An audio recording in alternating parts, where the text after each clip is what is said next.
Hi, favored ones. Welcome to Soul Talk. Our guest for today is Aeson Dela Cruz. He was my colleague back at LaSalle. So nasa accounting siya, nasa accountancy department, and then I was in financial management. But right now, he's working as a research assistant in Sydney, and he's also completing his PhD sa Macquarie University. So actually excited ako to have him here kasi alam niyo naman medyo nahihirapan din ako sa PhD journey ko, 'di ba? So, sakto ito. And for those who are not aware of what life is in the academe, this would give you a snippet of ano ba ang buhay sa PhD. So, without further ado, let's all welcome Aeson. Hi, Aeson. Kumusta ka? Hi, Miss Brendy. Hello to everyone who'll be listening on this. I'm doing great. Just busy with a lot of things, PhD stuff, research, and all, but technically manageable naman. So I guess, still in a good position. It's just that marami lang kailangan gawin or tapusin right now. Oo nga. I would assume na halos lahat ng ginagawa mo puro research talaga. Yes, around siguro ngayon 80 to 90% of the things that I'm doing is research related. Either for my own thesis or my own dissertation, or for the projects that I've been a part of. So basically, research is life ang peg sa mga panahong ito. Oo. Pero kasi before, you were teaching. So, Mhm. ano ka, parang you were a lecturer, a teaching assistant, a professor, di ba? So, Mhm. ano yung change ngayon na full-time researcher ka na? Okay, siguro at first, before, kasi I was really into teaching, and it's something that I really enjoyed, dealing with students, interacting with them, imparting your knowledge. So parang, of course, teaching was, paano ko ba sasabihin? Teaching is really enjoyable at that point, because kumbaga no day is the same dahil iba-iba siya. But when I came here, my idea in mind was I wanted to do research so that I can teach. Parang ganon. Kasi here in Australia, it's a minimum requirement na you have your PhD so that you teach technically as a lecturer or something like that. So parang ganon ko siya nakita. But as I iba din kasi, like sa Philippines, yung setup is people are really into teaching. Research is somehow on the side. 'Di ba? That your evaluation, how you're measured, even if they say na you have to publish, we all know na primarily determined by your teaching. You're measured by your teaching. So nung pagdating ko dito, baligtad. You are measured by your research in such a way that, kumbaga, yung totoong publish or perish, ganyan. So, bumaliktad siya in a sense na dati umiikot yung mundo ko na sa estudyante. You prepare for lessons and all. Now, totally different siya because I'm on my desk in the office, writing, reading, never-ending reading, writing, revising, talking to my supervisors. I guess yung pinaka naging difference is ngayon, you still interact with people, but with research kasi, it's really a lot of cognitive processing. Ang dami mong iniisip, ang dami mong pinag-iisipan, ang dami mong pinoproblema, something like that. But I guess ang gusto ko sa kanya is may fulfillment siya, lalo na if you get to discover something on your own, if meron kang mga learnings na significant. And I guess this time yung character development is mas matindi compared to when I was teaching. Siguro kasi teaching is more of, well, both are communicating din naman eh. In terms of how you communicate, your research, your teaching. But with teaching, it's more of kahit papaano meron kang comfort eh. 'Di ba? You are in your comfort zone if you're a good teacher, if you're comfortable discussing with students. But when I went to the research side, I left my comfort zone. I'm doing things that I'm not familiar. Alam mo yun, talagang kinakapa mo lahat. But it was very fulfilling because I learned how to cope, how to adjust, and parang baliktad na nga ngayon. Sabi ko nga, alam ko pa ba magturo? But I guess it's always gonna be there. Pero yon, ngayon, it's more on the research side. I hope I answered your question. Oo. Yeah, siyempre na-answer mo naman, 'di ba? May question ako though, kasi Mhm, back at LaSalle, you were part of accountancy. So, mhm, yung mga research na ginagawa mo, yes, it's also true that totoo naman we're measured by our teaching. mhm. Pero there's also that other aspect wherein they would always incentivize us, Of 'di ba, course, as yes, teachers. incentivize. Oo, yun yung term, incentivize us to publish. Kasi Mhm. kung hindi ka na naman mag-publish, hindi ka tataas ng ranko, hindi ka Yeah, yeah, mapo-promote. true. Yun True yung naman 'yan. downside. Yun yung downside dun, 'di ba? But right now, ano nag-evolve yung research mo? I'm sure kasi 'di ba, the research Mhm. naman is always connected to who we are as a person, eh. Yes, I think Kung that's a kung good point. Oo, kasi kung before you were really, hardcore accounting, CPA, and you were teaching that subject rin to the students, most likely your research will also revolve around that. Mhm. But right now, you're working with supervisors, you have different projects. Paano nag-evolve yung research mo? Okay, sige. Siguro two things. First, nag-evolve siya in terms of topic or coverage, and second, nag-evolve siya in terms of methodology. So, dun muna ako sa side ng topic or coverage. Before, it's really hardcore accounting. And when I say it's hardcore accounting, financial statement research, earnings management, stock price, it's very historical. At some point dati, hirap na hirap akong intindihin yung implication. Maybe because I haven't worked in an actual business, I haven't worked corporate. Kaya parang, when you have to interpret bakit ganito yung effect sa ROA, sa ROI, okay, it makes sense. Pero ngayon kasi the research that I'm doing is topic-wise, it's behavioral. It's how people perceive things and how they make judgments, how they make decisions. So parang this time it's more on a practical level. And since I'm dealing with people, I can somehow make sense of it in a way because okay, I see myself in their shoes. Okay, does this make sense? Tama ba to? As opposed to I'm studying something historical or something about financial statements. I mean, relevant siya, 'di ba? But if it is about your experience or if it's about experience, sobrang if it is behavioral, it's about your judgment, your decision, your action. You can place yourself in their shoes eh. And then somehow, oo nga no, yeah, it makes sense. Mas may implications, mas may nade-derive ka. And then another thing na nag-evolve is in terms of method. Now, before talagang archival. So when you say archival, it's just you do the regressions and hindi ko na nga maalala because ang tagal na. But now I'm doing uh, survey-based survey-based research experiments. And then I'm also doing an interview one. So qualitative. It's not even quantitative. Kumbaga parang lumabas talaga ako sa box. I mean, now there's no box.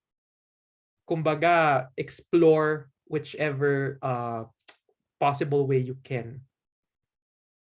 Parang nag-iba ka rin actually from the Aeson that I Talaga ba?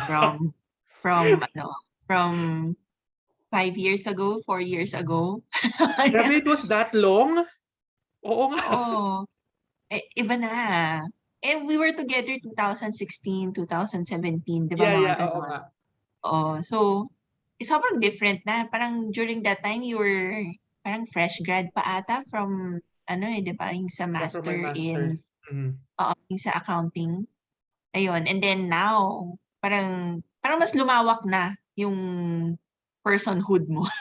I think, alam mo, parang that's one thing that really happened because of uh, embarking on this journey, I guess, na talagang, sabi nga nila, if it doesn't challenge you, it won't change you. I've been into a lot of maybe challenging moments in the past 3 years because of this journey. But I guess it's painful because it's about growing. Eh. So if it is easy, it would not be, it would not be as simple, or it would not help me grow rather. Oo nga, kamusta ba ang pandemic diyaan sa Sydney? Kasi pero given that kasi alam ko strict lockdown talaga kayo paminsan-minsan, eh. Mm. ano yung mga major changes that you have experienced when, pandemic started and then you were also busy with writing your, research, di ba? Ano ba yung mga, nagbago sa'yo?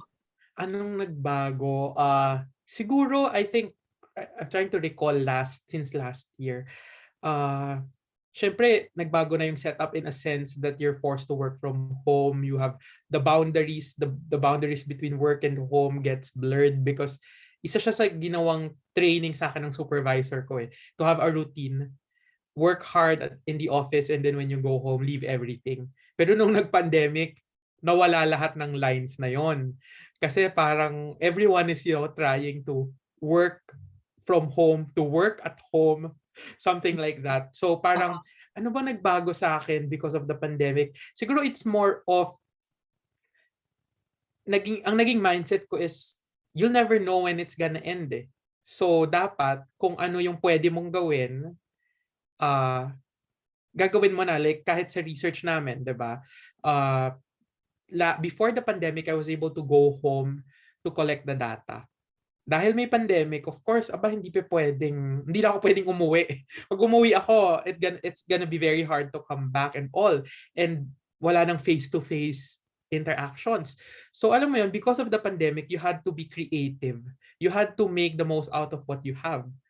You have to think outside the box na, yung mga pwede dati, hindi na pwede ngayon. But you still have to get the same quality of output. Parang ganyan. So you're somehow pushed to work with what you have and alam mo yon, yet deliver an output that's really good. So parang talagang napuwersa kang mag-isip. Whereas dati parang ako, okay, sige, ganito na lang, ganito naman yung available options. Ngayon parang no, ano yung pwede natin gawin. Kumbaga, exhaust everything. So, mas naging mas naging perseverant in terms of the things that I have to do. Kasi, hindi ba pa pwedeng i-ano lang na, kasi we're in a pandemic. Everyone is.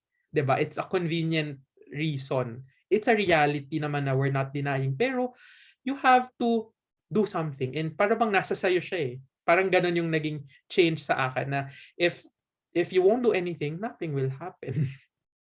Oo. Parang I can relate to that kasi hindi naman gano'n kadali makakuha ng data. Lalo na kung interview related o kaya survey related, Yes, parang exactly. ilang If it's beses ka primary kukulit. data, oh my goodness, talaga. Oo. Unlike before na kuha ka lang ng historical, ganyan, run it, okey Yes. na. Ngayon How I hindi, wish kailangan mo it was as kausapin. easy as that, right? Nakakatuwa. Pero ngayon, parang kasi right now, iba na yung ginagawa mo compared to before eh. And Mm. I'm sure that as what you've mentioned, parang nagkaroon na ng transition yung career mo. Where do you see yourself going now? Parang alam ko naman Mm. ine-enjoy mo yung buhay, 'di ba? Parang you're Ah, enjoying the process, the journey of it all. Pero where do you see yourself now? Parang are you still intending to go back to teaching afterwards? Parang actually, sige. pa ano? Actually, alam mo, ang weird is when I went here, I saw a lot of possibilities. I mean, back then kasi if you know my background, after graduating, after passing the board exam, I went to LaSalle to work. So kumbaga, that was my entire environment since 2009 when I was studying until I was working. So yun na yung entire ano ko. And then when I went here, parang the possibilities are endless. When people are telling me na I'm young and the world is your oyster, nakita ko siya dito na parang totoo siya in a sense na like for instance, when you do a PhD back home, you're mostly prepared for a teaching career. You'll stay in the academy. Yes. But here I saw that even if you have a PhD, you can go to the industry.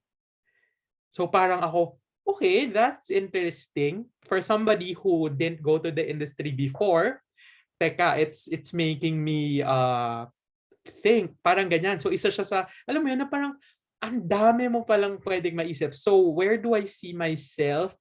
Of course, I wanted to teach kasi it's something that I look forward to. Though ang tagal kong hindi nakapagturo, it's something that I'm uh, hoping that I'll be able to do. Hopefully next year, I'd start teaching, and then if there's an opportunity to go to the industry, I will grab it because uh the learnings are endless. When you talk to people, when you mingle with them and they share their experiences, you learn a lot from them. Like I'm doing interviews, diba, as part of my research. In the conversation that I have with them, I felt like I've learned so much. So tinitingnan ko din, okay, it's good to work in the industry. That's one option. So people might find it absurd, but in Australia, okay lang, you go to the industry. If you have your PhD, it's like a consultancy work. You work on a project or Yeah. something like that. You solve a problem. So your research skills are applicable. And as they say, because you did the PhD is a big project management. So may ganong aspect siya. And then if not sa industry, of course, teaching, working on research papers, kasi sayang din yung training. You've got, I'm very fortunate to have really good mentors na talagang, alam mo yon, from dati na nagbibigay ng, pag binapasa ko yung paper or yung draft ko, talagang pagbalik sa akin, maiiyak ka na lang. Kasi parang ang daming i-change. Pero siguro kasi nga, the environment is different eh. Na mentoring is about really criticizing your work. The work, being a researcher, you're subjected to criticisms every now and then. It's up to you on how you'll address the criticisms, what you'll pick up, kung ano yung relevant, kung ano yung hindi. So, I guess I would still be researching because grabe yung investment ng supervisors ko in terms of, mentoring me. Actually, I can understand what you're saying, that research can really bring you to the industry. Kahit na wala kang experience sa corporate or sa industry, it's possible. Mhm. Parang, na lang, I can share, parang, recently there's a friend who also approached me, parang Mhm. to, help him out sa isang NGO.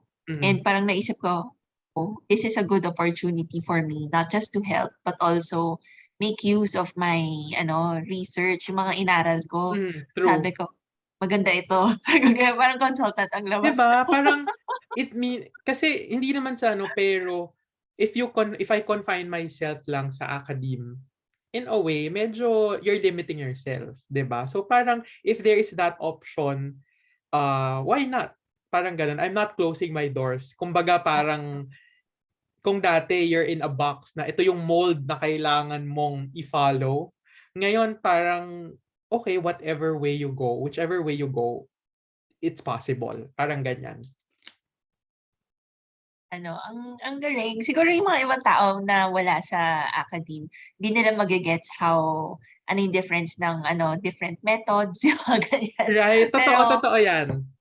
oo, pero it's really a journey eh. Iba eh. Parang even ako naman, kahit naman nasa finance, I don't see myself doing so much of, yeah, it's still quantity, but then I want to look at behaviors as well. Mm. That's it's coming from my background na counseling, that there must Mm. be some other meaning than 'Di just these ba? numbers. Yun. So, nagigets ko kung ano yung sinasabi mo. Or Ayun. siguro Pero, parang, ano ba, dyan sa atin kasi, 'di ba, correct me if I'm wrong, ang notion kasi is, if you're trained to do this, yan lang yung gagawin mo for the rest of your life. Like, if you're trained in accounting, you studied accounting, 'di ba? Medyo ganun siya eh. Tapos nung I dumating know ako some dito, people. I know 'di some ba? people who are like that. Tapos parang nung dumating ako dito, one of my supervisors telling me, you don't have to be technically trained to do something. You just have to, you can work hard to learn it. Which is naging case ko. I'm not from management. I don't have a psychology background. I do alam ko talaga accounting. But the research that I've been working on is really hardcore, management, organizational behavior. So parang, wow, hindi ko maiisip na matututunan ko to or magagrasp ko to if I was doing the same way before. Oo. Pero that must have meant na sobrang dami talaga na inaral mo na bago. Talagang kapa. Ganon. Oo, as in like, uh, kumbaga parang yung kung ano yung meron akong foundation sa accounting, okay, we somehow we don't need it. Unlearn muna. You have Unlearn to, muna. totoo, as Set it in, aside. kumbaga it's yung talagang coming out of your box or comfort zone, yun talaga yung nangyari sa akin. Kasi imagine from the theories that I'm reading are psychology theories, management theories, and anong kinalaman niya sa accounting, 'di ba? Ikaw yung naglalapat, but yun nga, ibang-iba, parang ganyan. Nalihis ka talaga. Nakakatuwa. Nakakatuwa. Pero ano yung mga pinaka big learnings mo in that, in that process of shifting from, the One quantity discipline to side another. to, different disciplines talaga yan eh, di Totoo. ba? Siguro, ano siya eh, totoo yung sinasabi ng mga tao, the limitations exist within our minds. If Oh, you'd I love always that. think, if you'd always think na, oh, I'm trained to be an accountant, ganun yung isip mo, 'di ba? But if you'd be open, if you'd listen when you read, when you discover things, makikita mo na, oh nga no, it makes sense. It's valid. So parang it's about openness eh. Because napakalaking factor if you're open to learn, if you're willing to learn, everything else will follow. Kasi if you're limiting yourself, if you are reluctant, everything feels forced. And if everything feels forced, para bang you miss out on the good side of discovering something or understanding it from a different perspective. Yung mga ganyan na if I've limited myself, I could have done just the same thing eh, when I went here. Archival research, do the things that I'm used to doing kasi familiar na ako eh. And you're in a place na ano, what do you call this? Andito lahat ng resources. If you need databases, the university can get it for you. But Oo, we I'm deviated, sure. 'di ba? Oo, and I think I haven't shared with you, parang dito you have a research budget which is provided by the university. Imagine if I'm My doing gosh. archival, oh, you need CompuStat, sige, bibili natin yung kailangan mo. 'Di ba? It would have been easier. But switching to collecting the data by hand, asking people to answer, interviewing them, parang the very first step for you to do it is you have to be open and willing. Na, alam mo yon, you're going to the unknown, but you're willing to embrace the unknown and emerge out of it. Parang ganyan. Oo, grabe yung sobrang unknown.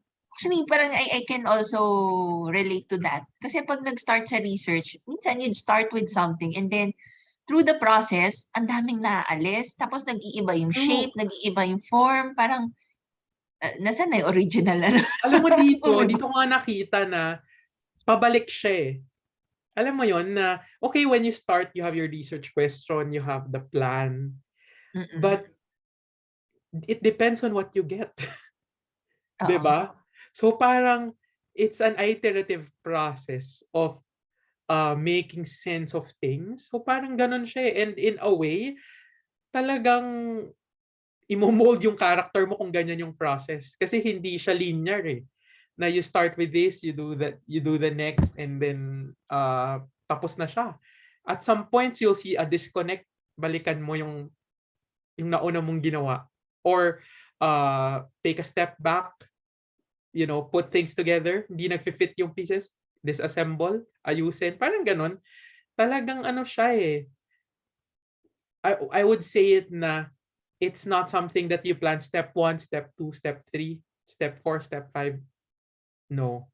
'Di ba? Sobrang masalimuot yung proseso if I may use the same if I may use the term kasi nga it's not like that na as simple as you plan this is what will happen. It's an iterative process and sa'yo din it's like a learning process. Ang daming twists and turns. Oo. Iba ang iba ang research. Paano ka nakakakuha ng energy to, just Kasi syempre, di ba, when it comes to research, you have to read a lot. You have to be organized in everything that you read. And ano pa ba? Alam mo yun, yung sa umpisa pa lang, parang how would you, saan ka nakakakuha ng energy kung magsa-start ka pa lang? Okay. Siguro, ang unang dapat, the best source of an energy is one, if you're genuinely interested on what you're researching.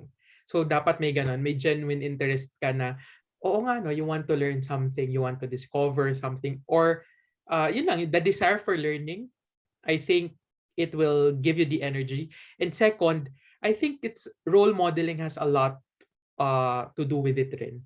If you see people who are, you know, dedicated to what they do, they're very passionate and they're good at it, parang na-motivate ka na at one point, or at one point, you could be like them. Or when you see them work, parang mapapaisip ka, paano? How are they able to do it? So meron, malaking bagay yung may motivation ka on your own because you're interested to learn, and somebody is, you see someone who is so passionate, so dedicated to it, that alam mo yun, infectious yung passion niya na napapasa sa iyo. May tanong ako sa'yo dyan, pero later na lang after kasi. Hindi, naisip ko yun kasi alam mo, ganyan yung supervisors ko. Like every time I knock on their office, talagang nagbabasa, parang never akong pumasok sa office na, alam mo yun, talagang lagi nagbabasa, nag-edit ng manuscript. Parang, hindi ko pa nakita na napupunta ako doon na ala siyang ginagawa and all. So it means day in, day out, di ba? Oo. Grabe. Ako kasi, this term, first time ko ulit kasi bumalik sa PhD. Na-experience ko ulit ang eye strain and headaches. So, di ba? My gosh. If you're at the computer, in front of the computer, almost the entire day, Oh my, yes. how do you protect your eyes? Ako siguro, una, the type of glasses that you wear.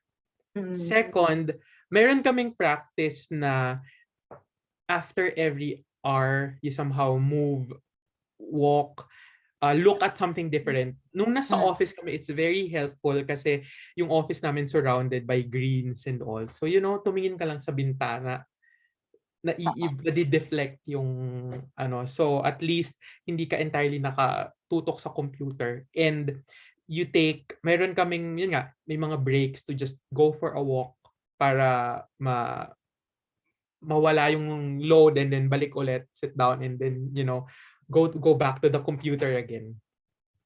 Oh, thank you for sharing that. That's something that I can definitely use. Hindi, kasi minsan if you're pushing yourself too much to think, hindi lumalabas yung ideas eh. 'Di ba? You have to really, kaya very helpful yung may friends or may kasama ka na talagang will push you to stand up, let's grab coffee, or let's just punta lang tayo dito and then balik din tayo after 15 minutes. At least nag-iiba yung, alam mo yan, nagkakaroon ka ng break. Oo. Pero alam mo, Aeson, pansin ko lang you're definitely happier right now compared to before, na talagang ramdam ko ang stress mo when you were still teaching. Actually, alam mo, to be honest, mas mahirap yung ginagawa ko ngayon. Kasi Oo. para bang minsan cognitively, does it make sense? You have to push, 'di ba? Pero siguro, I guess, kasi nga hindi ko masabi. Siguro kasi ang iniisip mo lang is yung work itself eh. 'Di ba? Yun lang yung nagpapa-worry sa akin. Walang ibang, siguro it contributes na you're just worrying about the thesis, the research, but wala kang extra baggage na bit or something. Kasi before talaga sobrang nakaka-stress. Pero you've also said na mas mahirap pa nga yung ginagawa mo ngayon. Pero there's this, parang you're just flowing. There's this ease with the work. So parang it also shows that you really love what you're doing right now. I guess it's something na I've learned to love. Parang ganon. Mind setting ba yan? Hindi, parang sa umpisa kasi hindi siya madali eh, 'di ba? So parang very very very tough. I think tough is an understatement, 'di ba? Na parang paano ko ba sabihin? Siguro sa in doing your research, how do you measure the impact? Napakahirap, 'di ba? So, for most people who work, yung impact madali mong malaman because maybe you have your performance evaluation or you people will give you the affirmation that you need, that uh you're doing well. But when you're doing research, kailan mo ba makikita yung impact? If it translates into, into something meaningful outside the academe, or when your papers get published because it's being reviewed by, alam mo yun, ang hirap kasi hindi mo makita yung impact, pero siguro yung process talaga yung nagme-make ng difference eh. So kahit super delayed gratification siya, looking back, yung learnings, minsan hindi ko maiisip na na matututunan ko to or magagawa ko to. I guess that's why even though it's difficult or it's more difficult, I am happier because I've done things that I never thought I would have done in my life. In a good note, yung mga ganon na parang like I'm an introvert pero nag-interview ako ng I interviewed nung ina-add ko nga kung ilan yung in-interview ko, it's around 50 people. So parang shocks. Interviewing 50 people. Wow. And these are what, as I was telling you, right? CFOs, may position. So parang my introvert self would not even attempt to do it. 'Di ba? Pero, natapos ko. Grabe. Iba rin yung iba rin yung journey na yan. And it allowed you to grow so much. I guess yun siya eh. I mean, kapag, yun nga pag na-challenge ka talaga. I mean, sabi ko nga, pag na-challenge ka, nandun yung growth, 'di ba? And it's a process that's easier said than done, coming from experience. Pero ano talaga siya eh, you'll have to push paunti-unti, 'di ba? Even if it's just 1% or a very small effort today, I think it adds up. So parang ganon na if I'll remember yung days na talagang hindi ko alam kung anong ginagawa ko to alam mo yung ngayon, oh okay, yeah, pag sinabi mo sa akin, alam ko na siya at an instant, I can tell you, ganyan. So parang grabe. Pero um, I'm sure naman kasi, di ba, your research is also, your values would come out as a Mm. as a researcher din.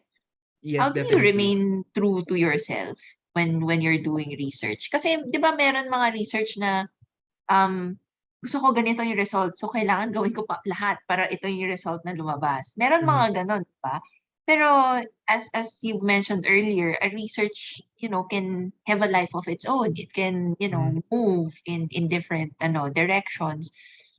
How would you be parang be true to yourself in terms of research, yung ano talaga what you stand for? Parang ang hirap ng question, pero siguro, sa akin ah, paano ba? I think being true to myself while doing the research that I work with, it means na siyempre meron kang desired results, meron kang desired outcome, 'di ba? Pero there's always a limit kung ano talaga yung sinasabi sa atin ng, whatever the data is telling us in the theory. Kumbaga, it will put you in, it will help you stay true to what you have, because hindi kasi pwedeng, oh, just because it's pwede natin gawin na ganitong angle, ganyan, we can do it, 'di ba? So I guess it's more of knowing not just what you want to tell as a story, but it's also listening to what your data, what people are telling you. Kasi minsan as a researcher, you would have your own bias or your own biases. So I guess staying true to yourself is being able to listen to what, the empirics, what people are telling you, instead of what you are telling them or you want them to tell you. Parang ganyan. So when I did the interviews, 'di ba, parang sana ganito yung lumabas. Pero when I look back and reflect, people are saying this. Bakit? Anong meron sa field na hindi namin nakikita sa research? Parang ganon. Na staying true is listening to what your participants, your data says, because it's a real story that's happening. And your role as a researcher is to tell that story, not to tell the story that you want to tell. I hope it answers your Oo. question. Ganda naman nun. You have Di ba? evolved Kasi so much. You minsan have gusto mo evolved so talaga na much in ganito yung your outcome di ba? May desired ka. Ito yung theoretical framework. Pero hindi siya nagwo-work. Bakit? Di ba? Kasi may disconnect talaga minsan And you have to listen to what, di ba? I mean, it goes both ways. Theory helps you explain the reality, but something is happening within the reality that is not captured by your theory. Di ba? Oo. So yun yung pinaka-learning ko talaga, lalo na when I did the interviews, na listening to 50 of them. Bakit ba ito sinasabi nila? Bakit ba ganito, di ba? Are we having, maybe we're looking at it from a very idealistic perspective that we are not seeing the practical side of things. The things that matter to people. Parang ganon. Oo, and that's where impact comes in. Mm-hmm. Di ba? Kasi you want to narrow down the gap. Exactly. And parang, like sa isang paper na ginagawa ko, if I may share, kasi yung perspective niya is very different from how research looks at it. In such a way that sa research para bang antagonistic yung point of view. Pero sa interview na nakuha ko, hindi ganon. So parang may nakita din ako na mga researchers na nagsa-start na to look at it that way. So kumbaga, it's shifting a perspective. Or to put it simply, it's like you're pushing a wall. Pero that's how you do your research. You're not just siding or agreeing to what's happening. Maybe we are looking at things from a different perspective and we're missing out. It might be very hard to make a point, to drive a point, but yun nga, may data ka, may nagsusupport din na developments and all. I guess yun siya Nakakatuwa tong conversation na to. Ako, personally, I'm really enjoying. Ano, sige, last na words. Ayan. How would you encourage people to, break the limiting, beliefs that they have set? Kasi that's what happened to you, di ba? In actually. reality. Yung maakala mo na hindi mo kayang gawin, ba nagagawa mo? Yung akala mo na hanggang ganito lang, hindi pala. Mm, It takes a lot of hard work for you to, break free of those, parameters that you've set around you. mm, Ano yung pwede mong ibigay na parang advice or tip on, how to go about it? mhm. Siguro first, it always starts with trying. Yun talaga siya. You'll never know kung hindi mo siya susubukan. And by trying, you get to somehow break the stereotypes. And by trying, you somehow you're somehow able to see that, oh, okay, this is how it's going. Kumbaga unti-unti nako-convince ka or unti-unti nako-convince mo yung sarili mo rather that okay, I'm missing out on something. So it all starts with that. Second, aside from trying, siguro yung continuous persistence na nasimulan mo na, 'di ba? Ituloy mo. Kumbaga kasi parang ako, isa sa mindset ko is if I won't do it, if I won't do anything about it, walang mangyayari talaga. That's also the reason why I started doing the PhD. I think my mom told me 3 years will pass 3 years will pass, and then ano mangyayari sa'yo? You got older for 3 years. That's inevitable. But if you start today, after the 3 years, you would have, aside from getting older, you would have finished or you would have accomplished something. So parang it struck me na, oo nga no, 'di ba? Time will pass, but how I use it, ako yung magdidictate nun So I think that's one factor na you're able to go to break the barrier, to be to be limitless in a way because sige, you persist and you continue. And then siguro lastly, they need to look for an inspiration or a role model kasi malaking factor talaga yon.